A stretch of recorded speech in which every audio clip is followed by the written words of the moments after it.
you're still sitting wrong, it's okay. I'm gonna actually teach you how to sit this time.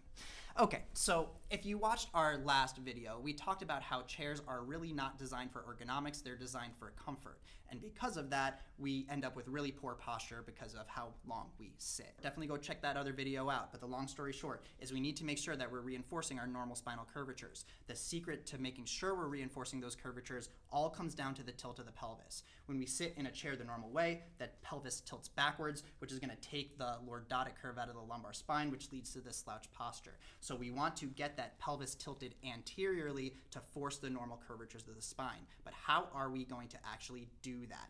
The secret comes down to the tilt of your legs. You see, when you're sitting in a chair, the legs are typically tilted so the knees are above the hips. That is going to reinforce this posterior pelvic tilt. So what we have to actually do is make sure that the knees are actually below the hips to reinforce that anterior pelvic tilt. Now, how are we actually going to do this in real life? Well, if we have a normal chair, I have a really great recommendation for you.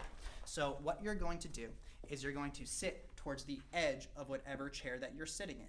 You're then going to move over to the front corner of the chair so that just your sit bone on that inside is contacting the chair.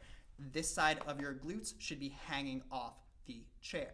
From here, what you're gonna do is take this outside leg and you're gonna bring it back. This is going to force that pelvis into anterior tilt to reinforce the spinal curvatures. Now, after about 10 minutes or so, this might get a little bit uncomfortable. So what you're going to do is simply just switch to the other side of the chair, drop that outside leg back so that we are reinforcing that anterior pelvic tilt. Now, this is only if you are stuck with a regular old chair.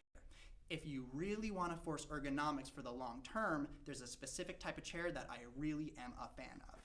It is called a saddle chair. Now, the saddle chair is going to force our knees below our hips, which is going to reinforce that spinal curvature. So we're here on our saddle chair. When I'm sitting here, my knees are forced below my hips, which means I'm going to have that normal lordotic curve, kyphotic curve, and cervical lordotic curve as well. Now, again, over time, this might get a little bit uncomfortable, so it's a good idea to have a traditional chair to sit in when you need it, but as a general rule, if you can, you want to be in some kind of chair or be sitting in some kind of way to force that normal lordotic curve in the lumbar spine. That is going to make you sit much, much better and save your spine in the long term.